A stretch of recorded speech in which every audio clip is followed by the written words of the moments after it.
are treated as a persona. So this quote says, as long as mine are good, I'm straight. And this quote again is about the persona of American rugged individualism.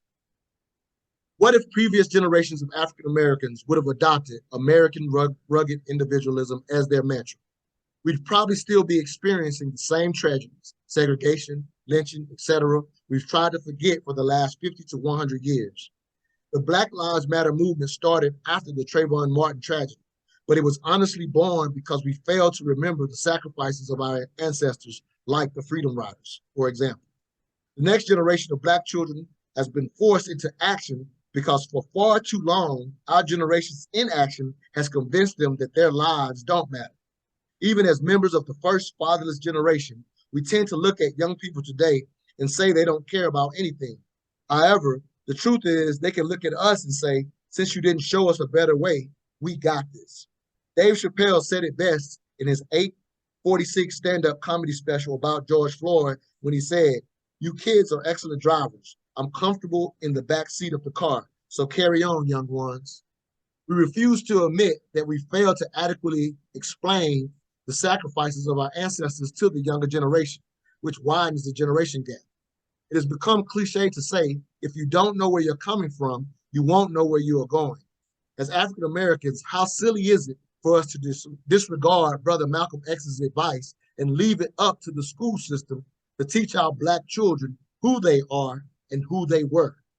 That obligation should not fall only on the parents, but also on the entire community to make sure our young ones know their ancestors came from something other than enslavement.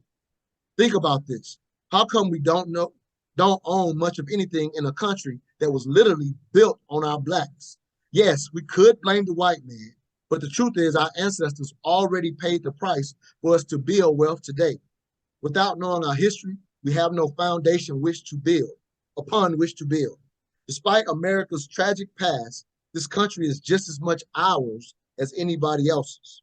With that being said, I applaud any African American who is financially preparing to leave the country to take advantage of the tremendous opportunities afforded to them in various countries without the weight of racism, particularly those in continental Africa.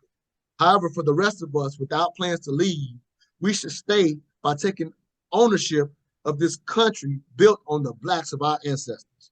Before the Civil War, Abraham Lincoln once invited a contingent of African American leaders to the White House lawn to discuss if he should advocate for the U.S. Congress to send all the Negroes at the time Black to Africa. Still, those Negro leaders, clearly under worse conditions than we face today, told Lincoln, we are 200 plus years removed from our homeland and know nothing about Africa. America is our home. Just my 3 cents. All I ask is that you think. Or I ask the first discussion question.